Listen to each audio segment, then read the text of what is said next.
Hey guys, magandang umaga. Okay, we are ready to depart now to go back in the city. Grabe guys, sobrang lamig. Alam mo yung weather ngayon dito sa Riyadh? Okay. Ay, nakapag magna cum laude ka isang plate. We are here now inside the car. So grabe guys. So makita natin ang weather sa Riyadh. Ipa-flash ba ko dito? It's kuan.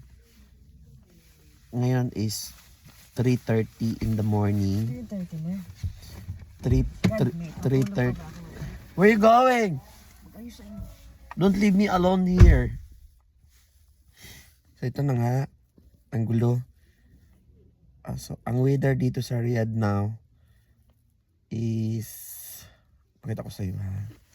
So 6 degrees Celsius. Yan, 6 degrees Celsius. Ang time now is 3:48 in the morning. So ngayon, may inasikaso pa si kaibigan.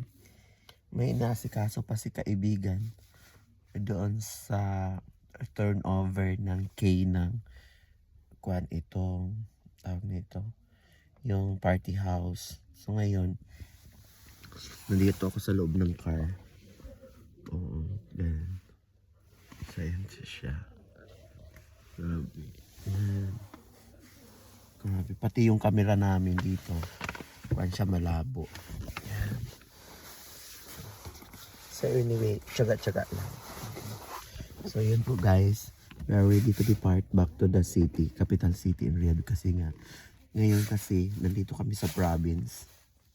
Kasi yung mga rent houses kasi dito na kuan, yung kaninang pinapalaruan namin, at saka yung kuan party house events. So malayo sa Riyadh. So it takes 30 hours to travel. Ayan po sila sa labas. Pumasok na lang ako dito sa loob. Kasi nga, ano ba nangyari? Ba't ang tagal nila? Pumasok na lang din ako dito sa loob. Kasi grabe ang lamig, sobra. 6 degrees. So pababa pa yan. So mas okay dito sa loob kasi nag-warm. Kasi nga isasarado na yung yung party house. Mamaya. So mayroon lang silang pinagtatanggal doon. Okay guys, that's all for this video. Balik tayo mamaya, medyo namalat na nga ako kasi nga grabe sigawan ka ganina. So yung mga gamit namin at the back, gamit nila. Ayun. Wow. Bye bye.